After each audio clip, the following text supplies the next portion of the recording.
Hello, everyone, and welcome to another edition of the Monday Morning Mentor. My name is Aaron Gutekunst here with Elevate, and today we're going to be continuing our conversation on how to send emails that engage, bring value, and convert.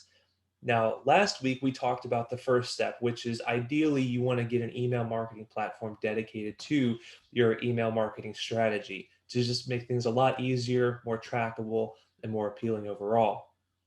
In this part of the conversation, we're going to be talking about planning for the level of emails that you can manage. And really, this speaks to the amount of emails that you are willing to kind of have put together and sending out, whether those are manual or automated. Automatic is always a little bit better because it saves you time behind the computer and puts you out in the field a bit more, closing those deals. Um, but the important thing to know is that it's just good to start somewhere. Whether you are going all out and implementing all of these emails we're talking about here over the next couple of weeks, that's great. Or if you're starting off small and kind of starting off with bite-sized chunks, that's perfectly fine too. What I'm going to be talking about during this session today are the emails that ideally you would be able to start off with out the gate, and then we're going to be building on those as we go. So the first thing that you would want to do when kind of developing this to implement into your strategy is to sit down and create outlines and flow charts for the types of emails and campaigns or autoresponders, touch points that you want to include in your online marketing strategy. Like I mentioned before, you can start off small and work your way up, or you can just dive right in and just go, full ham with it if you want. It's totally up to you. But the first set of emails I'm going to be talking about, and I'm actually going to be sharing with you over here on my screen, are going to be your instant engagement emails. These are welcome emails or additional info autoresponders, just one-offs that when someone fills out a form on your website or another landing page or another lead gen source, that they can receive this engagement right up front. These should go out to new leads, again, who are engaging with your brand for the first time, either through, like I said, property search, IDX form, lead gen form, some other lead gen capture channel. Um, you do want to be able to use different messaging for the different types of leads. So obviously, if you're getting in a buyer lead, you want to have messaging that speaks to a buyer as opposed to a seller. If you are just getting someone in who you don't know what type of lead they are, just a general information, um, providing messaging that's a little bit more generalized to that, maybe pointing them in a specific direction with calls to action.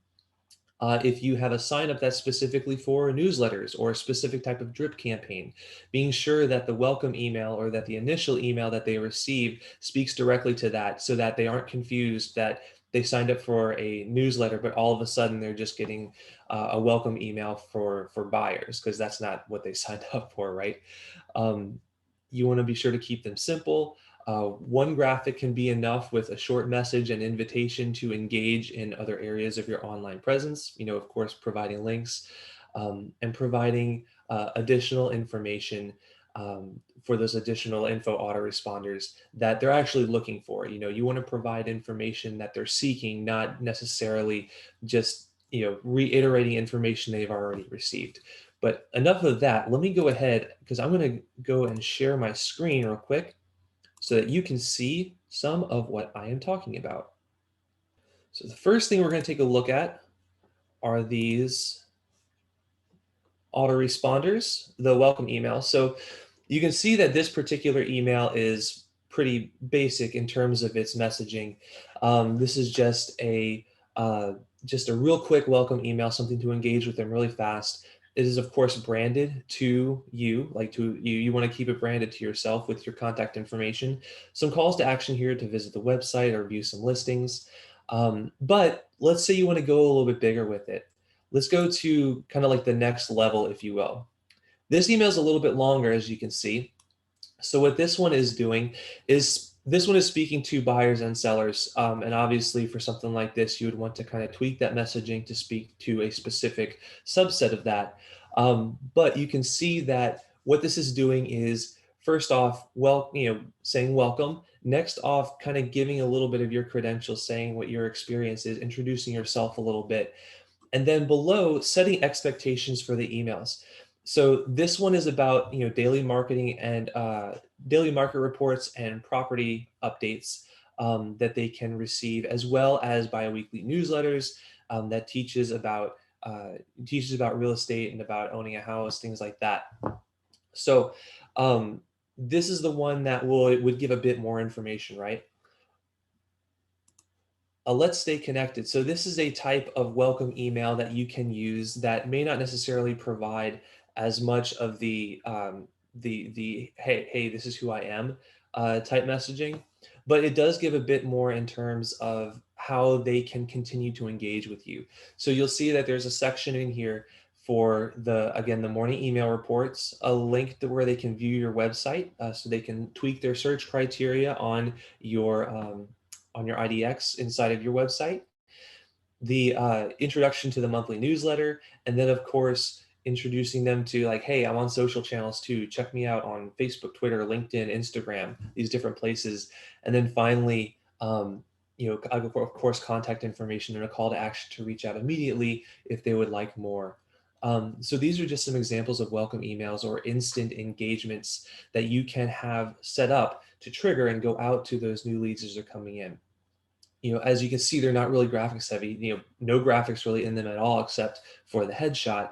And that's because you want to, first off, be sure, absolutely sure that these are going into inbox the very first time, because if they go into the inbox, that means the people are going to see them, engage with them, and then that pretty much guarantees that all your subsequent emails are going to be going directly to their inbox too, just avoiding all those possible deliverability issues later on.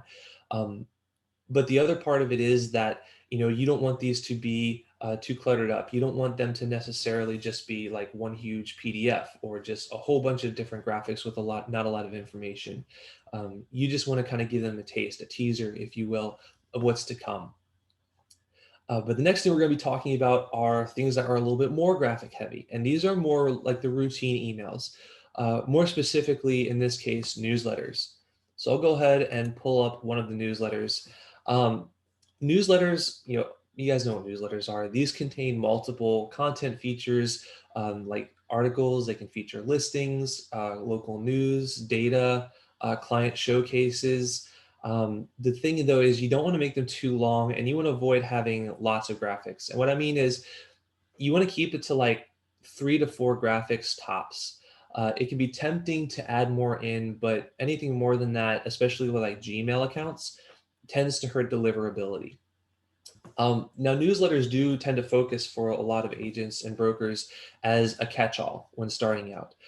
So, sending everything that I've just kind of listed is a lot of that, and so newsletters tend to make up for a lot of the things we're going to be talking about next week, which are more like listing announcements, testimonials, and other more detailed touches.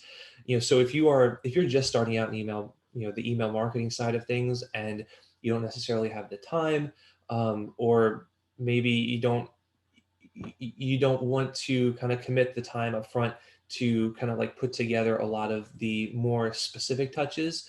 A newsletter is a great way to incorporate a lot of that additional value, whether it's educational or just informational, announcements, things like that, listings, so on and so forth. It's a great way to introduce that type of stuff, without having to create dedicated touches to it. So this newsletter we're looking at right here is pretty straightforward and basic in terms of its starting content. So 3 to 4 articles, each one has a graphic. Each one includes the title for the article that it's linking to, a little snippet of text, and then the call to action button to actually go to read the full article, such as like on your website, or you can just mentally replace one of these with like a listing or local news. Um, Things like that. The other thing that's really important to include in newsletters like this is timeliness. So making sure that what we're talking about in the newsletter is relevant to the audience at that time that they're receiving it. So you'll see this is one that was used or developed early last year whenever the Rona hit, and folks were wondering, like, what do I do? Like, what are these things? Like, what are some things that I can do to keep busy at home, because we have stay-at-home orders, or how can I keep my kids busy because they're home from school now, so how do I keep them engaged, things like that. And so you'll see that these articles um, aren't necessarily real estate related, right? These tend to be more lifestyle oriented. We do have one for home improvement projects in here, but whenever the coronavirus first started out, a lot of things kind of came to a screeching halt, and one of those included buying and selling houses, right? So a newsletter around that time having buying and selling tips in it may not have made the most sense to that audience. And so something that's a bit more lifestyle oriented that spoke to that audience at that time um, helped out a lot more. Also, having an intro paragraph also helps out a lot because remember, you want to keep the text to image ratio higher on the text side. Moving right along, we're going to check out something like educational content. So tips and tricks emails. Again, something you can include into a newsletter. It's also something you can develop into a blog or a short video if you want to kind of roll that content into other things. But you'll see that folks who are looking to buy or sell their home or even their new homeowners, they're always looking for and appreciate free advice. And so these are great content pieces that will help position you as kind of like the go-to source for all things real estate and homeowner related. Now, one thing to mention on these is that I would personally recommend not hard selling inside of a tips or educational piece that you're sending out. You can include a call to action that invites them to contact you for more information or to explore other things on your website, maybe that have more information or get a free home valuation, things like that. But save the hard sell for the folks who are actively engaging beyond just the educational pieces. Kind of use educational pieces and tips emails like this to really work as like the dividing rod of like, okay, these guys just want information, but these folks are interested in a bit more. So let me actively pursue those. And then lastly, I'm going to strongly recommend that as part of your first wave is including referral requests as an email that you're doing. And again, this is something that you can do for folks who you have just helped to buy or sell a home. It can also be for just past clients, that you've worked with, much further in the past.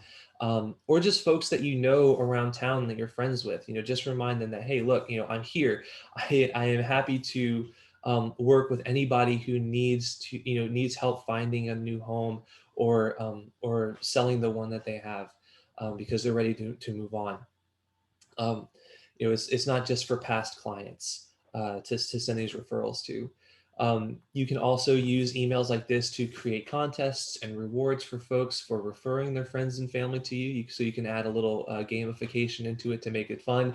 But again, this isn't necessarily something where you need to include graphics, a lot of graphics anyways.